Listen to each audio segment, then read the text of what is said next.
அவர்களே, நான் தமிழ்ச்செல்வனை 1996 அந்த சமயத்தில் தேனியில் ஒரு நிகழ்வில் சந்தித்தேன். அப்பொழுது தாமேசா சேர்க்கப்படவில்லை. தாமேசா தமிழ்நாடு முற்போக்கு எழுத்தாளர் சங்கமாக இருந்தபோது சிறுகதை குறித்து வந்து பேசினார். மிக முக்கியமாக காமத்துறையுடைய நூல் வெளியிட்டு என்று நினைக்கின்றேன். கிட்டத்தட்ட 30 ஆண்டுகள் அல்லது 28 ஆண்டுகள், இந்த 28 ஆண்டுகளாக ஏதோ வகையில் தமிழ்ச்செல்வனோடு எனக்கு நீண்ட உறவு இருக்கிறது. அவரை பார்க்காமலே எனக்கு ஒரு பெரிய உறவு ஏற்பட்டது. மிக முக்கியமாக நான் 1990 MA தமிழ் இலக்கியம் படிக்க வந்தபோது சுந்தரராமசாமியோட ஒரு உறவு ஏற்பட்டது. அவருடைய புத்தகங்களை படித்து அவரை சந்திப்பதற்காக நாகர்கோவில் சென்றிருந்தேன். அப்பொழுது அவருடைய பேசிட்டு இருக்கும்போது நான் அந்த காலத்தில் ரொம்ப கூச்சமான ஒரு ஆள் தான். கேள்விகள்லாம் கேட்க முடியாது. அவ்வளவு தூரம் வளர்த்த ஒரு ஆளும் கிடையாது. +2 வரைக்கும் எனக்கு வாசிப்புனா என்னன்னே தெரியாது. அப்படிப்பட்ட ஒரு ஆள். ஆனால் ஒரு முரட்டு பையன் வாழ்க்கையில வந்து படிக்காத அனுபவத்தில் பெற்ற ஒரு முரட்டுத்தனமான உலகம் அது இருந்தது. +2க்கு பின்னாடி தான் படிக்கிறேன். அப்போ அதற்கு முன்பு ஒருவேளை கி. ராஜநாராயணனுடைய 60வது மணிவிழா ஆண்டில் தமிழ்ச்செல்வன் தொகுத்த சில கதைகளில் வெயிலோடு போய் அந்த கதை அதில் இருந்திருக்க வேண்டும். 2 கதை இருந்தது. அதில் வெயிலோடு போய் அந்த கதையை அந்த ஒரு +2 முடிக்கிற தருவாயில் அந்த டைட்டிலை படிச்சிருக்கேன். அது என்னை கண்ணீர் சிந்திய ஒரு கதை. அதுக்கப்புறம் MA படிக்கும் போது சுந்தரராமசாமி வீட்டுக்கு போய் அங்கே தங்கி இருந்து அவரோட நான் உரையாடிட்டு இருந்திருக்கேன். அப்போ அவர் என்ன பண்ணாருன்னா, பழைய அவர் அது அப்போ வந்து என்ன பண்ணிட்டு இருந்தாருன்னா, காலச்சுவருடைய சிறப்பிதழ் கொண்டு வந்துட்டு இருந்தாங்க. கோணங்கியும் அதே டயத்தில் ஒரு சிறப்பிதழ் கொண்டு வந்தார். என்ன சிறப்பிதழ் கொண்டு வந்தாருன்னா, உலக சிறுகதைகள் கொண்டு வந்தார். இதற்கு முன்பான ஒரு உலகத்தில் தான் நான் வந்து உள்ள நுழைகிறேன். அவர் அந்த பழைய இதழ்களை கொடுக்கும் பொழுது அந்த இதழுடைய பின் அட்டையில வெயிலோடு போய் பெற்று ஒரு 7 வரி 8 வரி இருந்தது. அது பின்னாடி ஒரு 10 வரி எழுதியிருப்பார் போல தெரியுது. 7-8 வரி இருந்தது. அந்த 8 வரியில என்ன சொல்லப்பட்டிருந்ததுன்னா, இந்த நினைவிலிருந்து நான் சொல்லணும்னு நினைக்கிறேன். சுந்தரராமசாமியுடைய அந்த புத்தகம் வந்து அந்த கட்டுரைகள் இருக்குது. ஆனா எடுத்து பார்க்க கூடாதுன்னு சொல்லி வந்திருக்கேன். என் நினைவுல என்னவா இருக்கணும் அப்படிங்கிறதுக்காக. அது ஒரு வரி இப்படி இருக்குது. தமிழ்ச்செல்வனுக்கு அற்புதமான கதை சொல்ல தெரிகிறது. எதை சொல்ல வேண்டும், எதை விட வேண்டும் என்ற கலை அபாரமாக இருக்கிறது அப்படின்னு எழுதுகிறது. இந்த வரி எதை சொல்ல வேண்டும், எதை விட வேண்டும் என்ற அந்த கலை அவருக்கு வாய்த்திருக்கிறது என்று சொன்னது அந்த விஷயம். ஆனால் ஒரே ஒரு கதை தான் படிச்சிருக்கேன். அந்த கதையின் வழியாக அல்லது அதுக்கு பின்பு 1984 வெயிலோடு போய் வந்தபோது நான் 10th 11th அந்த காலகட்டம். அப்போ நம்மளால படிக்காத ஒரு பையன் கல்லூரிக்கு வந்து தான் படிக்கிறோம். இப்போ அந்த புத்தகத்தை அதன் பின்பு தேடி நான் படித்தேன். இது ஒரு முக்கியமான ஒரு விஷயம். அந்த சொற்றொடர் என்னை வந்து மிக மிக ஒரு பெரிய ஒரு ஆளுமையிடமிருந்து அவர் எப்படிப்பட்ட எழுத்தாளர் என்று இனம் காட்டிய ஒரு சொற்றொடராக அது எனக்கு இருந்தது. இது அதுக்கப்புறம் என்னன்னா, இவருடைய கதைகளை இப்ப நான் வந்து படிச்சு பார்க்கும் பொழுது ஒரு 3 காலகட்டமாக எனக்கு தோன்றுகிறது. முதல் காலகட்டத்தில் வெயிலோடு போய் வந்த அந்த தொகுப்பு அதாவது ஒரு கரிசல் காட்டினுடைய இதயத்தை அப்படியே பீட்டு வைப்பது போல இருக்கிறது. மிக முக்கியமாக பெண்களுடைய குரல், அது பெண்களுடைய குரல் இல்ல, சிறுவர்களுடைய குரல் அல்லது ஐயாக்களுடைய குரல், ஆட்டாக்களுடைய குரல் அபாரமாக ஏற்படுகிறது. பின்னாடி வரக்கூடிய கூட நாம் பேசிட்டு இருந்தோம். 3 கதைகள் வந்து இப்ப சமீபத்தில் எழுதுற கதை என்னுடைய மின்னஞ்சல் அனுப்பியிருந்தாரு. கேட்க படிச்சிட்டீங்களா அப்படின்னாரு. ஆனா இந்த ஒப்பீடுக்காரே நான் படிச்சேன், இந்த கதைகளை படிச்சேன், அதை பின்னாடி சொல்றேன் நான். அப்போ முதல் தொகுப்புல என்ன இருக்குன்னா, அவர் வந்து நான் நினைக்கிறேன் யாரை பார்த்து எழுதவில்லை. அவர் தன்னை பார்த்து எழுதினார், தன் மக்களை பார்த்து எழுதினார், தன் மண்ணினுடைய வாசனையில் இருந்து எழுதினார். அவருக்கு எப்படி எழுதணும்னு கூட தெரியல. அப்படி எழுதப்பட்ட கதைகள் அழகான கதை. அதில் இருக்கிற எளிமை, அதில் இருக்கிற ஒரு பெண்ணினுடைய குரல், விதவிதமான குரல் இருக்கு. துக்கமா இருக்குது, சந்தோஷமா இருக்குது, போராட்டமா இருக்குது, கண்ணீர் வழியக்கூடிய குரலா இருக்குது, சந்தோஷம். இந்த குரல் பெண்களுடைய குரல் அசலாக இருக்கிறது.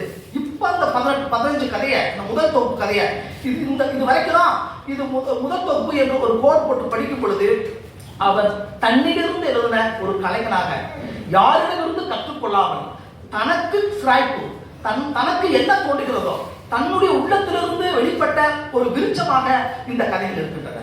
எந்த இடத்துலையும் ஒரு வார்த்தை சொல்லணும்னா உயிரோட்டம் என்ற ஒரு வார்த்தையை சொன்னோம்னா அந்த கதைகளுக்கு அப்படியே பொருந்தும். இன்னொரு விஷயம், இந்த கதைகள் எப்படி இருக்குன்னா, இந்த முதல் கட்ட கதைகளை பார்த்தோம்னா, இன்னைக்கு நான் நினைக்கிறேன் தமிழ்ச்செல்வனுடைய காலகட்டத்துக்கும் நான்கு எழுதுகிற காலத்துக்கும் ஒரு 7 ஆண்டு வித்தியாசம் அல்லது 10 ஆண்டு வித்தியாசம் இருக்கும். தமிழ்ச்செல்வனுடைய காலகட்டம் அந்த கரிசல் மண்ணிலிருந்து ஊர் கலைந்து கொண்டிருக்கிற ஒரு காலகட்டம், வேலை வாய்ப்பு, படித்தாலும் வேலை வாய்ப்பு இல்லாத ஒரு காலகட்டம். இந்த ஊர் கலைந்து கொண்டு இருக்கக்கூடிய, அங்க வாழ முடியாமல் ஒரு மதுரைக்கோ திருப்பூருக்கோ அல்லது சென்னைக்கோ ஓடக்கூடிய, கொஞ்சம் கொஞ்சம் படித்தவர்கள் ஓடக்கூடிய ஒரு காலம். அந்த காலத்துல அவர் ஓடியதை பத்தி அதிகமா இல்லை, அந்த மண்ணில முட்டி மோதி அந்த மண்ணிலேயே வீழ்ந்து கிடக்கிற ஒரு ஆட்களை பற்றி எழுதினார். அது ஒரு முக்கியமான விஷயம். அந்த மண்ணில வாழ்ந்து வெளியேற முடியாமல், ஆனா வெளியேற முடியாமல் வார்த்தையை போடக்கூடாது, அப்படி வெளியேற அந்த நினைப்பும் இல்லை, அந்த நினைப்பும் இல்லாமலே அந்த மண்ணை ருசித்து, அந்த வறண்டு போன அந்த வெட்டையான மண்ணை ருசித்து அந்த பெண்கள் எங்க போனாங்கன்னா தீப்பெட்டி தொழிற்சாலைக்கும் அல்லது கரிமருந்து அடைக்கக்கூடிய தொழிற்சாலைக்கும் போனார். அது ஒரு இடத்துல எழுதுறாரு ஒரு கதையில, அவங்களுக்கு சந்தோஷமா இருக்குது, வீட்டை விட்டு இந்த வேலைக்கு போகும்போது சந்தோஷமா இருக்குது, ஆனா அதே சமயத்துல சந்தோஷமாகவும் இருக்கிறது, அந்த வேலையில் இருந்து வெளிவரும்போது மிகப்பெரிய துக்கமாகவும் இருக்கிறது. இந்த ரெண்டையும் அந்த பெண்களும் ஆண்களும் ஏற்றுக்கொண்டார்கள். இது ரொம்ப ரொம்ப முக்கியமான விஷயம். இந்த உலகத்தை அபாரமாக இந்த முதல் தொகுப்புல அந்த கதைகள்ல எழுதியிருக்கிறார். அந்த அந்த விஷயத்துல என்னன்னா, ஒரு வார்த்தை சொன்னா, கலட்டமின்மையின் உள்ளங்கள் பொங்கி பொங்கி எழுதிய எழுத்து.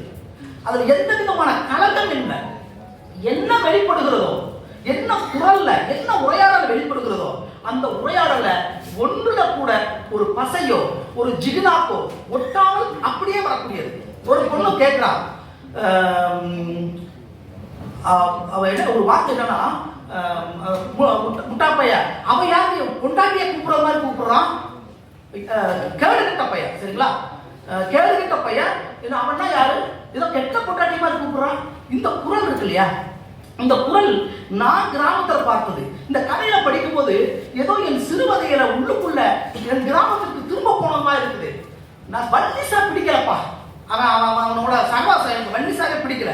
இந்த சொற்கள் பூராமே கொட்டி கிடக்குது, நாம் இழந்த சொற்கள், நான் பேசிய சொற்கள். இன்னொன்று கூட சொல்லலாம், இந்த இடத்துல என்ன சொல்லலாம்னா, இந்த அவங்கள 60 வயதிற்கு தாண்டியவர்கள் அவருடைய வாழ்க்கையினுடைய ஒரு புனைவனுடைய மிகச்சிறந்த ஆவணமாக இருக்கிறது. அந்த கதைகள் எல்லாம் மிகச்சிறந்த ஆவணம்.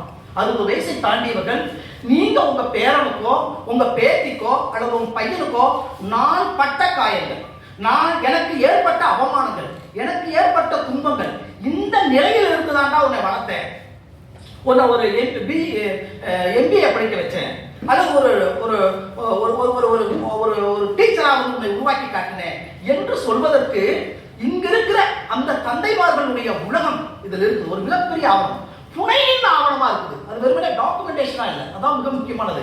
வாழ்ந்து பார்த்த அந்த குரலினுடைய தத்தளிப்பா இருக்குது, மீண்டும் உயிர் பெற்று வரக்கூடிய ஒரு கதையுலகமாக இருக்கிறது. இந்த இந்த இந்த தொடர்ச்சி இன்னும் கொஞ்சம் இருந்திருக்கலாமோ அப்படின்னு எனக்கு தோணும். இந்த தொடர்ச்சி, இந்த மண்ணினுடைய கதைகளை அவர் இன்னும் கொஞ்சம் நிறைய எழுதியிருக்கலாமோ என்று தோன்றும் பொழுது, அந்த 90களில் ஒரு பெரிய ஒரு தமிழ் சிறுகதையில ஒரு வெடிப்பு அல்லது வடிவங்கள்ல ஒரு வெடிப்பு, புதுசா சொல்லணுங்கிற ஒரு துடிப்பு, இந்த மேஜிக்கல் ரியலிசம் அல்லது மெட்டாஃபார் அப்படின்னு சொல்லக்கூடிய அந்த உருவக கதைகள், இது ஒரு தாக்கத்தை ஏற்படுத்துகிறது அல்லது தாக்கத்தை உள்ள நுழைக்கிறாங்க. அப்படி நுழைத்த போது தமிழ்ச்செல்வனும் அந்த கதையினுடைய வடிவங்களை நாடி செல்கிறார். அந்த கதையில் வடிவங்களை நாடி சென்றாலும் அதுலேயும் தமிழச்சியினுடைய அல்லது தமிழனுடைய வாழ்க்கையினுடைய துக்கத்தை தான் அவர் பிடிச்சார். மிக முக்கியமா வந்து மங்கள்தாயின் நிழல் அப்படிங்கிற ஒரு கதை, இல்லைன்னா வாலின் தனிமை அந்த கதை. இதெல்லாம் என்னன்னா ஒரு ஒரு ஒரு ஒரு பெரிய ஒரு ஒரு ஒரு வடிவத்தை, ஒரு புதிய விஷயத்தை எடுத்துக்கொண்டால் கூட அதுல ஒரு பெரிய விஷயத்த சொல்றாரு. வாலின் தனிமை, அந்த அந்த வால் என்கிற விஷயம் என்ன? ஒரு ஒரு 400 ஆண்டு கால போராட்ட வரலாறு அந்த வாளுக்கு இருக்குது. எத்தனையோ பேரை வந்து இங்கிருந்து ராமநாதபுரத்துக்கு ஓடி போய் ஆங்கிலேயனை எதிர்த்தவாள், ஊமைத்துறையோடு ஓடியவாள், இப்படி பலவிதமாக தன்னுடைய ஆற்றலை பெற்ற ஒரு பெரிய பெருமைக்குரிய ஒரு வாள் இன்னைக்கு எப்படி இருக்குது? அல்லது அந்த பெருமையோடு இருக்கக்கூடிய ஒரு இனம் தான் உண்மையிலே யதார்த்தத்தில் எப்படி இருக்க முடியும் அப்படின்னா அவமானப்படக்கூடிய இடத்துல இருப்பான். அந்த வாழ்க்கை எந்த விதமான பொருளும் இல்லை. நான் நினைக்கலாம் அந்த வாழ்க்கை ஒரு மிகப்பெரிய என்னுடைய பூர்வீகத்திலிருந்து வரக்கூடிய பெருமை என்று, ஆனால் சமூகம் உன்னை நிராகரிக்கும். இது நினைச்சு பார்த்தோம்னா எல்லா தியாக சீடர்களையும் அந்த அந்த அந்த பணம் என்கிற இதுல தியாகத்தை வழங்கிய எந்த வடிவத்திற்கும் இன்னைக்கு யதார்த்தத்துல பொருள் இல்லை. அந்த வாளுக்கும் பொருள் இல்லை. சரி, வாளுக்கு பொருள் இல்லைன்னா என்ன விஷயமா பார்க்கணும்னா அதிலிருந்து அந்த வாளுக்கு பெருமையுடையவன் விட்டு விலக முடியாது. ஏன்னா என் தாத்தா போராடினார் சுதந்திரத்துக்காக, என் அப்பா போராடினார் என்ற அந்த பெருமை நீ நான் என்ன வச்சுக்கலாம், ஆனால் இந்த சமூகம் கொடுக்காதுங்கிறதுக்காக அவன் தன்னைத்தானே புனை உலகத்துக்குள்ள சென்று கொண்டு தன்னை ஒரு வீரனாக, தன்னை ஒரு விஷயமாக மாற்றிக்கொள்ளக்கூடிய ஒரு என்ன சொல்வது அபத்தம் இந்த வாழ்க்கையில இருக்குங்கிறத இந்த வடிவம் வந்த போது இவர் வந்து அந்த கதைகளை எதிர்ப்பு பண்ணாரு. ஆனால் எனவே இந்த சிறுகதையினுடைய தீவிரத்தன்மை இவருடைய கதைகள்ல இந்த 2வது தொகுப்பு வாளின் தனிமை வந்த போது இந்த தீவிரத்தன்மை அவருடைய கதைகள்ல இருந்தது. 3வது ஒரு தொகுப்பு வந்திருக்கணும். அந்த தொகுப்பு என்னவென்றால் அதுக்கு பிற்காலத்துல வந்த ஒரு தொகுப்பு, வாளின் தனிமையை முடிந்த பின்பு அதற்கு அப்புறம் எழுதப்பட்ட ஒரு தொகுப்பு வந்திருக்க வேண்டும். அந்த தொகுப்பை படிக்கும் பொழுது அல்லது அந்த கதைகள்ல அண்ணன் வந்து எனக்கு ஒரு மின்னஞ்சல் 3 கதைகள் கொடுத்தது. அதை சேர்த்து பார்க்கும்போது என்ன தோன்றியது என்றால், வடிவம் முதல்ல வாழ்க்கையினுடைய அம்சங்களுக்கு பெரிய விஷயம். 2வது வந்த கதைகள்ல 2 விதமா பார்த்தேன். ஒன்று கரிசல் காட்டு கதையில வரும்போது ஒரு தன்னெழுச்சியாக இருக்கிறது, அலுவலகம் சார்ந்த கதைகள்ல வரும்பொழுது வேற ஒன்றாக இருக்கிறது. இந்த தன்னெழுச்சியான கதைகள்ல தான் அந்த கரிசல் காட்டினுடைய சூடும் புழுதியும் படித்திருக்கிறது. அலுவலகம் சார்ந்து பிற்காலத்தில் வந்த கதைகள்ல அது ஏதோ ஒரு வகையில அந்த தூசியும் அந்த கரிசல் மண்ணினுடைய அந்த புழுதி படியாமல் இருக்கிறது. ஆனால் அது ஒரு முக்கியமான அம்சம் அல்ல. கதை வந்து தீவிரத்திற்கு போயிடுச்சு. கதை உலகம் வந்து சிறுகதை என்ற வடிவத்துக்குள்ள அவருடைய கதைகளை வந்து சில கதைகள் வந்து வடிவம் இல்லாம இருக்காதுன்னா என்ன விதத்துல அதை புரிஞ்சுக்கலாம்னு சொல்றேன். இந்த 2வது காலகட்ட கதையில இந்த சிறுகதையுடைய புதிய வடிவங்களை போகும் பொழுதும் ஆனால் அவர் மண்ணினுடைய மக்களை விடவில்லை. இந்த முதல் கதையில என்ன விஷயம்னா, அந்த கதையில படிக்கும் பொழுது ஒரு விஷயம் தோணுச்சு. மிக முக்கியமான கதைகளாக நாம் பார்ப்பது என்னவென்றால், மிகச்சிறந்த முடிப்புகளை, மிகச்சிறந்த ஒரு முரணை, வாழ்க்கையில் நான் பார்க்காத ஒரு கோணத்தை, நாம் புரிந்து கொள்ளாத ஒரு அறிதலை திறந்து காட்டக்கூடிய ஒரு கதை உலகம் தான் மிகச்சிறந்த கதைகளாக நாம் கொல்லப்பட்டு கொண்டிருக்கக்கூடிய அந்த மனநிலையிலிருந்து இவருடைய சில கதைகள் எப்படி இருக்குன்னா வேறு ஒன்றாக இருக்குது. அது எப்படி இருக்குன்னா, ஒரு துண்டுபட்ட வாழ்க்கையினுடைய போட்ட ஒரு ஒரு வாழ்க்கை வெட்டப்பட்ட துண்டு மாதிரி இருக்குது, வெட்டப்பட்ட ஒரு கயிறு மாதிரி கிடக்குது. அந்த கயிற்றினுடைய முன்னாடி ஒரு உலகம் இருக்குது, பின்னாடி ஒரு உலகம் இருக்குது. இந்த பின்னாடி என்ன உலகம் என்பது ஒரு முடிப்பினுடைய சிறப்பால் இல்லை. அந்த வாழ்க்கை இப்படியாக கிடக்கிறது. இந்த வாழ்க்கை எதற்குமே பதில் சொல்லாமல், எதற்குமே பதில் சொல்ல முடியாமல் இந்த வாழ்க்கை கிடக்கிறது என்பதற்கு பல கதைகள் இருக்கு. நான் அப்படித்தான் அந்த கதைகளை பார்த்துட்டேன். நான் ஒரு முடிப்பை முன்வைக்கிறது அல்ல, இந்த முடிப்புக்கு பதில் இல்லைன்னு சொல்றான். இப்ப பாவனைகள் சிற்பி சொல்லும்போது சொன்ன பாவனைன்னு ஒரு கதை இருக்குது. ஒரு மிட்டாய், ஒரு தின்பண்டத்தை வாங்கக்கூடிய ஒரு பையன், நாங்களே அந்த காலத்துல என்ன பண்ணுவோம், அம்மாவுக்கு பிடிவாதம் பண்ணுவோம், பொய்யாக அழுவோம், ஓங்கி அழுவோம், கத்தி அழுவோம். ஆனா அம்மாவுக்கு தெரிய போல இருக்குது இவன் வீம்புக்காக அழுகிறியா, வாங்கி கொடுக்க மாட்டாங்க. இப்போ அந்த குழந்தை வந்து அந்த அந்த அதிரசத்தையோ அல்லது ஜிலேபியோ வாங்கி தீங்க நினைக்கிறாங்க. அண்ணன் கூட சண்டை போடுறான், ஆத்தா வர்றான், வாங்கி தர சொல்றான், அங்க போறான், ஓடி வர்றான், மண்ணுல புழுகுறான், புழுதியில பிறந்து வர்றான், சண்டை போட்ட பின்னாடியும் பிடிவாதம் வந்துட்டான், மணி ஆக்கிட்டு வந்துட்டான். இப்ப அந்த மாலை நேரத்துல ஒரு ஜிலேபி வாங்கி சாப்பிடணும், அதை வாங்கி அங்கேயான்னு சாப்பிடுறாங்க. சாப்பிட்டது போல ஒரு பாவனை சொல்றாங்க, ஓன்னு அழுகுறான். அழுத பின்பு யாரும் கண்டுக்கல, அழுது அப்படியே விட்டுறாங்க. நாங்களே எத்தனையோ ஒரு எங்க அம்மாட்ட அழுது ஒன்றும் கிடைக்காம போகுது. இந்த ஒன்றும் கிடைக்காமதுக்கு பின்னாடி இருக்கு இல்லையா, நாளைக்கும் அப்படித்தான் இருக்கும், நாளை மறுநாளும் அப்படித்தான் இருக்கும். இந்த வாழ்க்கையை, இந்த முடிப்புக்கு பின்னால் ஒன்றும் சொல்லப்படாமல் இருக்கு இல்லைங்களா, அது அற்புதமான சில கதைகளாக இருக்கிறது. ஒரு சிவரஞ்சனின்னு ஒரு கதை. இந்த கதையில என்னன்னா பாத்தீங்கன்னா, ஒண்ணும் இல்ல, ஒரு கிளாஸ்ல ஃபர்ஸ்ட் கிளாஸ் வாங்குற பையன், ஒரு 6ஆம் கிளாஸ்ல இருந்து ஒரு 8ஆம் கிளாஸ் வரைக்கும் முதல் மதிப்பெண் வாங்கணும். அதுல ஒரு பையன் தத்தித்தால் அவருடைய அழகுல அவளை அடையணும் அல்லது நெருங்கணும், அவருடைய அன்பை பெறணுங்கிறதுக்காக இவனும் படிச்சு 3ஆவது இடம், 4ஆவது இடம், இல்லைன்னா 2ஆவது இடம், முதலிடம் கூட வர்றான். பெரிய மனுஷான அந்த காலகட்டத்துல இவன் முதலிடம் கூட வர்றான். சரி, அப்புறம் அவங்க அப்பா ஒரு மாற்றலாய் போயிடுறாங்க. மாற்றலாய் போன பின்னாடி அங்க அவ எப்படித்தான் தெரியாது.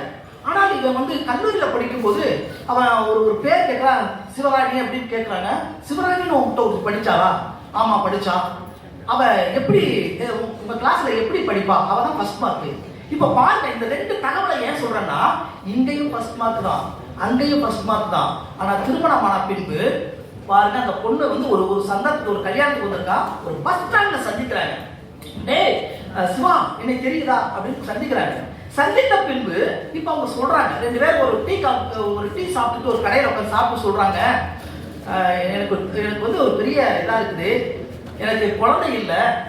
ஏன் உனக்கு எத்தனை குழந்தைன்னு கேட்கறாங்க. எனக்கு குழந்தை இல்லை, அதான் பிரச்சனை. என்னுடைய தங்கச்சியை கட்டிக்கிறேன்னு என் புருஷன் இது பண்றாங்க. என்னுடைய அம்மா அப்பாவுக்கு தான் சப்போர்ட் பண்றாங்க. ஆனா டாக்டர் என்ன சொல்றாங்கன்னா, என்ன ஒரு 6 வருஷம் ஆகுது, 7 வருஷம் ஆகுது, இந்த பாக்கியம் இருக்கலாம், இன்னும் 2 வருஷம் பொறுத்து பாருங்கன்னு கூட சொல்றாங்க. ஆனா அவங்க கேட்கறதில்ல. இது இந்த கதை. அவ ஏறி போயிடறாங்க. இந்த கதையை ஏன் எழுதணும்? இந்த கதையை ஏன் எழுதணும்? அவருடைய தொடர்ச்சி, சொல்லப்படாத ஒரு தொடர்ச்சி இருக்கு இல்லைங்களா, இந்த முரண் நீண்டு கொண்டே இருக்கிறது. இந்த விஷயத்தை தான் அவர் தொடர்றார். இந்த கதைக்கு அப்பால் இன்னொரு உலகம் நீண்டு கொண்டே இருக்கிறது, முடிவுறாமல், அந்த சிக்கல் முடிவுறாமல் நாம் அப்படித்தான் வாழ்கிறோம். எனவே கதை என்பது ஒரு முடிப்பை தந்துதான் முடிக்க வேண்டும் என்ற அவசியம் இல்லை என்ற தொனியில பல கதைகள், இவருடைய கதைகளை நான் அந்த வகையில பார்க்கிறேன். நான் இன்னொன்னு 3வது தொகுப்புக்கான சொல்லிட்டு உள்ள போறேன். 3வது தொகுப்புக்கான ஒரு விஷயம் ரொம்ப இதுல பாலிஸ்டர் இருந்தா கூட 3வது தொகுப்பு ரொம்ப கனமான கதைகளா இருக்கு. நான் அதை உங்களுக்கு சொல்றேன், ரொம்ப கவனமா இருக்கு. ஒரு கதை இப்போ ஒரு பொண்ணு காதலிக்கிறான்னா, காதலிக்கவில்லை என்றால் அந்த பொண்ணை எப்படி அவமானப்படுத்துவது அல்லது சிதைப்பது என்ற ஒரு வன்மம் இருக்கு இல்லையா, ஆசிட்டு ஊத்துறீங்க. என்ன விஷயம் உனக்கு, என்ன அப்படி ஒரு விஷயம்? அந்த பொண்ணுக்குன்னு ஒரு தேர்வு இல்லையா, அந்த பொண்ணுக்கான ஒரு உணர்வு இல்லையா? அவள் தன்னுடைய பெற்றோர்களை நல்ல இப்படி ஏழ்மையிலிருந்து என்னை படிக்க வச்சிருக்காங்க, பெற்றோர்களை நல்ல இடத்துக்கு கொண்டு போகணும், ஒரு வீடு கட்டணும், அவங்களை நல்ல உணவு உண்ணணும்னு அவன் நினைக்க மாட்டாளா? ஆனால் ஒரு வன்மத்துல ஆசைத்து ஊத்துறானே.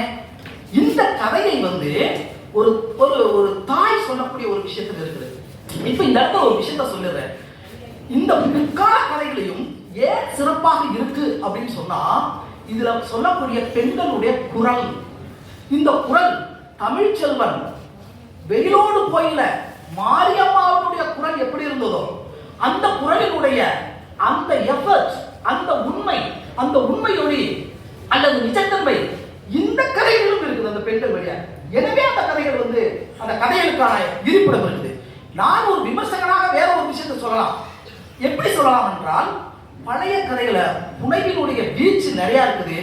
இந்த கதையில விவாதத்தன்மை நிறையவும் புனைத்தன்மை கொஞ்சம் குறைவாக இருக்கிறதா அப்படின்னு சொல்லலாம் தவிர, ஆனால் அதில் வெளிப்படக்கூடிய ஒரு பெண்களுடைய குரல் இருக்கு இல்லையா, அந்த குரல் மிக மிக அசலாக இருக்கிறது. நான் விமர்சகனாக இந்த இடத்துக்கு போகல. அந்த பெண்களுடைய குரல், இன்னொரு பொண்ணு ஒரு ஒரு இடைப்பட்ட ஜாதியை கல்யாணம் பண்ணிக்கிறா, ஒரு ஒடுக்கப்பட்ட ஒரு பையனை கல்யாணம் பண்ணிக்கிறா. அந்த பொண்ணை எப்படி சிதைத்தார்கள், அந்த சிதைத்த பின்பு ஒரு கை குழந்தையோட அந்த பொண்ணு எப்படி பயணம் பண்றா, கோர்ட்டு அது இதுன்னு நண்பர்களுடைய உதவி, அதுல அருமையான ஒரு விஷயம் இருக்குது. ஒருத்தர் சொல்றான், இந்த மாதர் சங்கத்தோட சேர்ந்துட்டாலும் அலையாதப்பா அப்படின்னு சொல்றான். அந்த அந்த பார்வை இருக்கிற அது எனக்கு ரொம்ப பிடிக்குது. ஒரு சமூகம் ஒரு மாதர் சங்கத்தை எப்படி பார்க்குது, ஒரு சமூகம் இடதுசாரிகளை எப்படி பார்க்கிறது, இதை அனைத்து எழுதுவது படைப்பாளிக்கு அவர் திறந்த வெளிவேறும். எனவே நாம் அதில் போய்வதற்கோ அதில் ஒரு மனநிலை அப்படிங்கிறத நம்ம எடுத்துக்கிறது. அப்படி அவர் ஒவ்வொரு விஷயமும் நகர்ந்து ஒரு சின்ன வீடு கிடைக்கிறதுக்காக, கவர்மெண்ட்ல இருந்து போறதுக்காக, அந்த கொலைக்கு பின்னால், அந்த அந்த ஆணவ கொலைக்கு பின்னால் அவர் தன்னை தற்காத்துக் கொள்ளணும், தன்னுடைய கால் ஊட்டணும் என்பதற்காக அவர் பயணப்படுகிற அந்த குரல் இருக்கு இல்லையா, அந்த குரலும் சிறப்பாக இருந்தது. இன்னொரு கதையில வண்ணார் சமூகத்தை பற்றிய ஒரு கதை. உண்மையிலே அது ஒரு குறுநாவலா கூட எழுதியிருக்கலாம் என்பது என்னுடைய தனிப்பட்ட ஒரு கருத்து. 2 வன்புணர்வு நிகழ்வு. ஒன்று, அந்த பழைய காலத்தில் நிகழ்ந்த ஒரு வன்புணர்வு. ஒரு பெரிய ஆதிக்க சாதி எப்படி அந்த இடத்துல ஒரு கால் முட்டியில வீக்கமோ அல்லது ஒரு எண்ணெய், அந்த அழுக்கு துணியில அந்த சூடு எண்ணெய் தொட்டால் அந்த முட்டியினுடைய வலி போயிருங்கிற அந்த மருத்துவத்துக்காக பார்க்குத ஒரு ஒரு ஒரு இளம்பெண், அப்பதான் பெரிய மனுஷியா இருக்கா, அவளோட பார்த்து பேசி அவங்க வேணாம்னு சொல்றாங்க. அந்த பெண்ணை என்ன பண்றாங்க, கட்டி கொள்ளாமலே கர்ப்பமாக்கி அதை கொண்டு போய் என்ன பண்றாங்க, வேற வழி இல்லாம குச்சியை வச்சு அந்த கர்ப்பத்தை கலைக்கிறதுக்கு முயல்றாங்க. ஊரை விட்டு கிளம்பி போறாங்க. திரும்ப பிடிச்சு அதே எப்படி நீ ஏகாடி ஊரை விட்டு போகலாம்னு சொல்லிட்டு அதே ஊர்ல போடுறாங்க. அந்த வழியில வந்த ஒரு பெண் 3வது தலைமுறையில நகரத்துல, அந்த கிராமத்துல 3வது 4வது தலைமுறையில ஒரு சின்ன பொண்ணு, ஒரு ஒரு ஒரு 6ஆம் கிளாஸ் 5ஆம் கிளாஸ் போற பொண்ணு ஒரு பாதிப்புக்கு பின்னாடி இருக்கிற கொள்ள பக்கம் போகுது. அந்த பெண்ணை 2 பேர் அந்த ஆதிக்க சாதிகள் கற்பழித்து அப்படியே கொண்டு போறாங்க. இந்த தொடர்ச்சி இருக்கு இல்லைங்களா, இந்த தொடர்ச்சியை எதன் வழியாக சொல்றாங்கன்னா, பூவாயிங்கிற ஒரு ஒரு ஒரு பெண் கேரக்டர் 3 தலைமுறைகளை தொடக்கூடிய ஒரு பெண்ணினுடைய குரல் இருந்து, ஏன்னா அவருக்கு தான் தெரியும், மூத்த தலைமுறையும் தெரியும், தன் மகள் தலைமுறையும் தெரியும், பேத்தி தலைமுறையும் தெரியும். இந்த 3 குரல்களையும் இணைக்கக்கூடிய துல்லியமான ஒரு விஷயத்தை இந்த கதைகள் சொல்லுகிறது. எனவே கதையினுடைய புனைவுத்தன்மை குறைந்திருந்தாலும் ஆனால் அதனுடைய பேசுபொருள் உண்மையினுடைய சூடுன்னு சொல்றாங்க. நம்ம எங்க தென்மாவட்டத்தில் ஜூடா இருக்கு அப்படின்னு சொல்லுவாங்க. அந்த சூடு, அதனுடைய வெண்மை நான் படிக்கும் போது தாக்கியது. எனவே தமிழ்ச்செல்வன் எதை பற்றியும் வருத்தப்படவில்லை. நீங்கள் எழுத வேண்டும் என்பது மட்டும்தான் எங்களுடைய விஷயம். அது எப்படியாக வரட்டும், அது விமர்சனத்துக்கு உட்படட்டும். ஆனால் எல்லாரும் சொல்றாங்களே, ஒரு நான் ஃபிக்ஷன் எழுதுறது நல்லதான். ஆனால் ஒரு கலைஞன் எந்த இடத்துல நிற்பான் என்றால், அவன் இந்த வாழ்வினுடைய உலகத்தை சொல்லப்பட்ட விதத்தில் தான் நிற்பான். கற்றைக்கு நம்ம தகவல் இருக்கும், ஆனால் கற்றைய கிடைக்காத ஒரு விஷயம் அவன் வாழ்ந்துப்பட்ட அனுபவத்திலிருந்து பெறக்கூடியது. அது யாருக்கும் எந்த புத்தகத்திலும் இருக்காது. எனவே அந்த உலகம் ஒரு முக்கியமான உலகம். அந்த உலகத்துல ஒரே ஒரு விஷயத்தை சொல்றேன் நானு. தமிழ்ச்செல்வன் ஏன் கலைஞன் அல்லது வெற்றி கலைஞராக இல்லாமல் இருக்கிறார்களுக்கு ஒரு விஷயம் நாம் புரிந்து கொண்டது, அற்பத்தனங்களில் கூட நுணுக்கமாக எழுத தெரியவன் தான் கலைஞன். அற்பத்தனங்கள் கூட ரொம்ப நுணுக்கமா எழுதும். ஒரு பொண்ணு காலையில அவசரமா கோமதி தட்டுறா, இது பண்றா, ஓடி போய் என்ன சாணி தக்க எடுக்கிறா, அதுல ஒரு உருண்டை திரட்டி ஒரு வாசல் ஓரத்தில் வைத்திருக்கிற அந்த சாணி கொஞ்சம் கரைக்கிறா, கரைச்சல் சலப்பு போடுறா, அதை ஓரத்தில் அந்த தட்டை வைக்கிறா. உடனே என்ன பண்ணா, ஓடைக்கு ஒதுக்குப்புறமாக 2 பேரும் ஓடினார்கள் வெளிச்சம் வருவதற்கு முன்பாக. ஓடையில ஒதுங்கி நீங்களாம் போயிருக்கீங்களா? நாங்க போயிருக்கோம், சரிங்களா? நீங்கள் தண்ணீரில் கால் கழுவுவர்கள். நாங்கெல்லாம் எதுல கால் கழுவுறோம்னா, குச்சியிலையும் கல்லையும் வளத்தை துடைத்து வளர்ந்தவர்கள். இந்த உலகம் அங்க இருக்குது, இந்த வாழ்க்கை இருக்கு இல்லைங்களா, இந்த வாழ்க்கை சித்திரம் அதனுடைய அந்த அற்பத்தனங்கள், அந்த வார்த்தை அற்பத்தனங்கள் சொல்லக்கூடாது, ஆனா சின்ன சின்ன விஷயங்கள் இதெல்லாம் கதைக்கு முக்கியத்துவம் இல்லை என்று நம்பக்கூடிய இடத்துல அவன் அந்த இடத்துல தான் என்ன பண்ணுவான், ரொம்ப சிறப்பாக எடுத்து அந்த கலையாக்குவான். அது எடுத்து பண்றது இல்லை, அவனுடைய மனமைப்பே அப்படி இருக்கும். எழுதும் போதே ஒரு தண்ணீர்பாக மழை பொழிந்து ஆறு எப்படி ஓடுகிறதோ, அதுக்கு எந்த விதமான ஒரு கட்டுப்பாடு இல்லையோ, அது போல அது தன்னியல்பாக தன் உள்ளத்திலிருந்து எடுத்து வரக்கூடியதா அந்த அந்த சிறு சிறு நுணுக்கங்கள் என்பது. அது தமிழ்ச்செல்வனுடைய கதைகள் அபாரமாக இருக்கிறது. இது நிறைய கதைகள் நான் கதைகளா சொல்லல, நான் எழுதி வச்சிருந்தேன். இதுல 2 விஷயங்கள் இருக்குதுன்னு சொன்னேன். ஒன்று வந்து முடிப்புகளை சிறப்பாக சொன்ன கதைகள். முடிப்பு அந்தர்த்தமாக இருந்தால் அதனுடைய வாழ்க்கை ஒரு ஒரு ஒரு ஒரு முடிவெடுக்க முடியாத ஒரு விஷயம். ஒரு ஒரு உல்லாச பயணம் போறான். அந்த உல்லாச பயணத்துல வந்து அவனுக்கு அந்த 3 விதமா அந்த ஒரு குழந்தைகள் இருக்கு. உண்மையில குழந்தைகள் கதை வந்து எப்படி அழகிரிசாமி மிகப்பெரிய இடத்தை சாதித்தாரோ, ஜானகிராம சாதித்தாரோ, அதற்கு நிகராக குழந்தைகளோட உள்ளத்தை எழுதியவர் வந்து தமிழ்ச்செல்வன். பெண்களை எழுதியது போல. இன்னொன்னு கூட சொல்லலாம். நம்ம நினைக்கிறோம் இவர் வந்து ஆண்கள் எல்லாம் பெண்கள் வந்து சமையல் வரணும், வெற்றி பெறணும், பெண்களுடைய உதவி பண்ணணும் அப்படின்னு சொல்றாங்க. ஆனா உண்மையிலேயே ஒரு காலகட்டத்தில் பெண்கள் எப்படி ஒரு ஆண்களுடைய சில சாத்தியங்களை தடுக்கக்கூடிய குடும்ப பின்னணி, அவங்களுக்கு குறையா சொல்லல, குடும்ப பின்னணியில் இருக்கக்கூடிய பெண்கள் அவருடைய லட்சியத்தையோ சிறு சிறு கனவுகளையோ ஒரு வச்சுக்கங்க. ஒரு தாமசா மாநாடு நடக்குது, இங்க வந்து நம்மளுடைய பங்களிப்பு செய்யணுங்கிறது கூட விரும்பாத பெண்கள் இருந்திருக்காங்க. வேலையை பாரு, சம்பளத்தை பாரு என்று சொல்லக்கூடிய அதையும் எழுதியிருக்கிறார். எனவே அவர் இந்த உலகத்தை சிறப்பித்தார். பெண்கள் உலகமும் அவருடைய வெளிப்பாட்டுக்கு வழிவகை செய்யாத உலகமாக இருக்கிறது என்று எழுதியிருக்கிறார். இது ஒரு முக்கியமான விஷயம். அந்த கதையில் என்னன்னா ஒரு ஒரு அந்த 2 கதை சொன்னேன். இந்த முடிப்பு வந்து சரியாக சொன்ன கதைகள்னு சொல்றோம். ஆனா முடிப்பு அந்த இல்லாம இருக்கிற கதை எனக்கு ரொம்ப பிடிக்குதுன்னு சொல்றேன். ஏனென்றால் அது வாழ்க்கையில முடியல. ஒரு குரல், அதாவது உல்லாச பயணத்தில் ஒரு பையன் வந்து 3 நிலை அவன் தன்னை வெளிப்படுத்திக் கொள்றான். நாளைக்கு வந்து நாளை மறுநாள் வந்து குற்றாலம், திருவனந்தபுரம் இப்படி ஒரு சுத்தி அடிக்க போறோம். அப்படி சுத்தி அடிக்கிறதுக்கு ஒரு 3 கிளாஸ் கண்ணாடி போறான். ஒரு அண்ணன் வீட்டுல போய் ஒரு ரெக்ஸின் பைய வாங்கிட்டு வர்றான். அந்த பைய கொடுத்துருந்தா நல்லா இருக்கும்னு நினைக்கிறான். அவன் அதெல்லாம் கொடுக்க மாட்டேன், விட்டத்துல கட்டி தொங்க விட்டு இருக்கிறாரு, அந்த இதெல்லாம் கொடுக்க மாட்டேன், இதை கொண்டு போடாது, கொஞ்சம் பழசா இருக்குது. வீட்டுல வந்து அந்த தண்ணியை தொட்டு தொட்டு அந்த அழுக்க போக்குறான், கொஞ்சம் எண்ணெயை போட்டு இது பண்ணா நல்லா இருக்கும். இந்த கனவு ஒரு பக்கம். இன்னொரு தாயினுடைய ஒரு விஷயம், ஐயோ பையன் இப்படி பரிதவிக்கிறானே, இவருக்கு ஏதாவது பண்ணணுங்கிறது தந்தை ஒரு பக்கம்.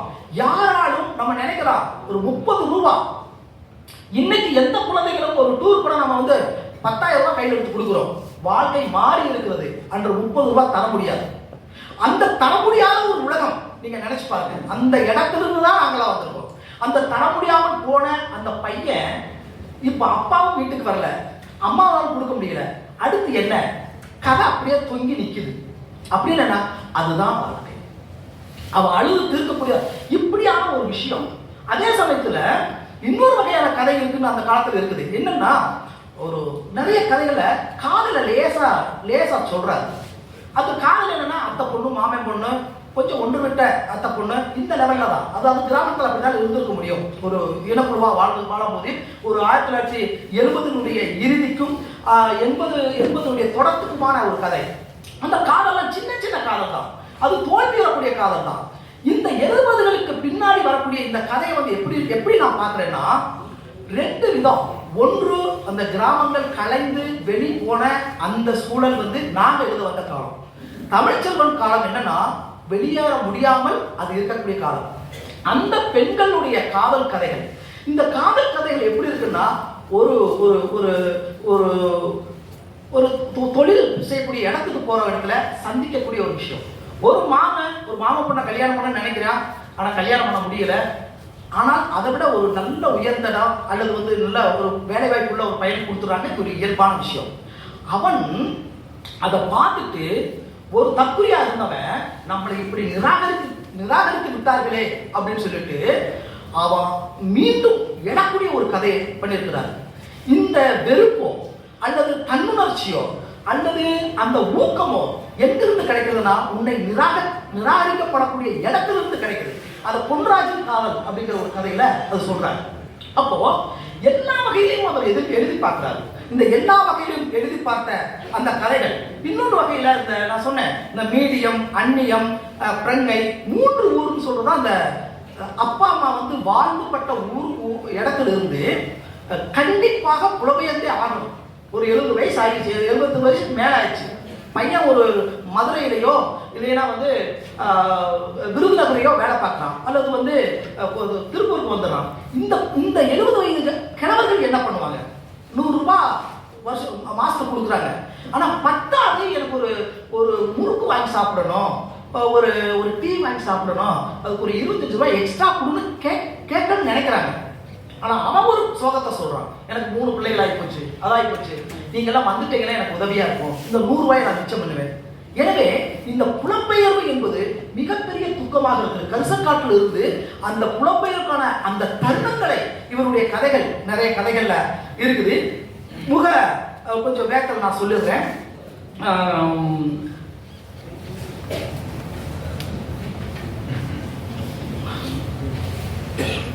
இவருடைய எந்த கதையிலையும் ஒளிவு மறைவுங்கிற ஒரு விஷயம் இல்லை. அந்த ஒளிவு மறைவு என்பது எப்படி இல்லைன்னா, ஒரு வெளிப்பாட்டுல ஒரு ஆண் பெண் தன்னை எப்படி வெளிப்படுத்திக் கொள்கிறார்களோ அந்த வெளிப்பாடு மிக மிக அற்புதமாக இருக்கிறது. சில கதைகள்ல ஒரு கதையில மங்கள் பாண்டேயின் நிழல்னு ஒரு கதை இருக்கு. அது இந்த இடைப்பட்ட காலத்துல இருந்த கதை. ஒரு தூக்கம், இந்த தூக்கம் அவனுக்கு ஒரு நோய் மாதிரி ஆகி போயிடுது. எந்த நிமிடமும் தூங்கிட்டு இருப்பாங்க. திடீர்னு பார்த்தா அவர் தூக்கத்தில் தெரிஞ்சு இருவின் ஒப்பந்தம் வந்ததுனால என்ன, இருவின் ஒப்பந்தம் வந்திருக்குது அதனால என்ன பிரயோஜனம் அப்படிங்க. திடீர்னு அவனுக்கு பக்கத்தில் கேட்க பயப்படுறான். இன்னொரு நாள் தூக்கத்துல ஒரு பக்கத்துல இருந்து டக்குன்னு எழுந்து என்ன சொல்றேன்னா, உப்பு சத்தியாக உப்பு இன்னைக்கு காய்ச்சிருக்க வேண்டிய அவசியமே இல்லை, உப்பு இன்னைக்கு போயிருக்காங்க, அவன் தட்ட போறேன் அப்படிங்கிறாரு. இந்த வேற ஒரு உலகத்துக்குள்ள இந்த உலகம் எப்படி இருக்குன்னா, நான் நினைச்சேன் நம்மளுடைய நினைவுகள் இருந்து ஒரு விமர்சன பொருளாக இருக்கிறது. எது இந்த மக்களுக்கு போய் சேர்ந்துச்சு, எது சேரல, நாம் வரலாற்றை எப்படி புரிந்து கொண்டோம், இந்த வரலாற்றுடைய தாற்பயம் என்ன, இது அறியாமலும் ஒரு பக்கம், அறிந்தும் அது சிதறலாக இருக்கிறது என்கிற ஒரு நிழலாக அந்த வரலாற்று வெறுமனே ஒரு நிழலாக போய்விட்டது என்று ஒரு வாசிப்பும் அந்த கதைக்குள்ள இருந்தது. எனவே இந்த கதைகளுடைய 3 தருணங்கள், ஒன்று அந்த கரிசல் காடு, இன்னொன்று சிறுகதையினுடைய முத்திகள் வந்த போது, மூன்றாவது தீவிரமாக இந்த வாழ்க்கையினுடைய அல்லது சமூகத்தினுடைய மிக சீரழிந்த உலகத்தை மிக தீவிரமாக எழுதக்கூடிய இந்த பிற்காலத்து கதைகள். இந்த 3 கதைகளிலும் அவர் ஒரு தனக்கு வாய்க்கப்பட்ட தனக்கு நேர்ந்த அனுபவத்தின் ஒரு ஒளியை கொண்டு அவர் எந்த இடத்துலையும் ஒரு வேற ஒரு விஷயம் இல்லை. ஓரளவு அவருக்கு என்னன்னா, அறிவொளியில் இருக்கும் பொழுதும் ஊர் புறா சுத்திருக்கிறாரு. அதே மாதிரி தாமசாவுடைய பொறுப்பாளர் இருக்கும்போது ஊர் புறா சுத்திருக்கிறாரு. அத்தனை இளைஞர்களுக்கு அவர் எழுதியிருக்கிறாரு. எனக்கெல்லாம் ஒரு புத்தகத்தை கொடுத்து ஒரு முன்னரே சொன்னா ஒரு கார் பேர் வழியா இன்னைக்கு வரைக்கும் இருக்கு. ஆனால் அவருக்கு ஒரு கணித மனம் இருக்கிறது. இன்னொரு கணித மனம் என்னன்னா, இப்ப 50 ஆண்டுகள் முதல் 50 ஆண்டு தமிழ்ச்சரை தடங்கள் அது எப்ப இருக்கிறாருன்னா, இந்த கொரோனா பீரியட்ல 1.5 வருஷம் இருந்தது சரியாண்ணா, அதே காலத்துல 1000 பக்கத்துக்கு எழுதுறாரு. ஒரு வாசிப்பினுடைய தீவிரத்தை பாருங்க. முதல்ல சக பயணி ஒரு வகையில இடதுசாரி நண்பர்களுடைய ஒரு ஒரு ஒரு தொகுப்பாக இருக்கும் பொழுது, இந்த பெருந்தொகுப்பு அதே காலகட்டத்தில் முன்னோடிகள் நம்மளுக்கு முன்னாடி எவ்வளவு பெரிய விஷயங்களை இந்த தமிழ் சிறுகதைக்கு கொடுத்திருக்காங்க என்று சொல்லி, புதுமை பித்தர்ல இருந்து கிட்டத்தட்ட பிரபஞ்சன் வரைக்கும் ஒரு பெரிய நீண்ட பயணத்தை இந்த 1.5 வருஷம் போயிருக்கிறாரு. மிகச்சிறந்த தொகுப்பு. நான் ஓரளவு முழுக்கவே படிச்சுட்டேன், இந்த தொகுப்பு முழுக்கவே படிச்சுட்டேன். எனவே இந்த கதைகளை நான் கதைகள் நிறைய சொல்லணும்னு நினைச்சேன். ஆனா கதைகள் சொல்ல வேணாம். அவருடைய எழுத்துப்பாணி இந்த 3 காலகட்டங்களில் எப்படி இருந்தது, எப்படி இருந்தாலும் நான் விரும்பக்கூடிய தமிழ் செல்வன் அண்ணா, உங்களுடைய காலடியில் பட்ட அந்த கரிசல் மண் எத்தனை முறை நீங்கள் கழுவினாலும் போகாது. அந்த தூசியையும் அந்த மனத்தையும் இன்னும் உங்களுக்கு ஆயுள் இருக்கிறது. தயவு செய்து அந்த குரலையும் அந்த மனிதர்களையும் எடுத்து திரும்பவும் அந்த உலகத்தினுடைய இன்றைய காலகட்டத்தில் இன்றைய கரிசல் நிலம் இன்றைக்கு எப்படி இருக்கிறது என்று அதை எழுதினால் மிகப்பெரிய பேராக இருக்கும் என்று சொல்லி இந்த வாய்ப்புக்கு கொடுத்தது நன்றி கூறி விடைபெறுகிறேன். நன்றி.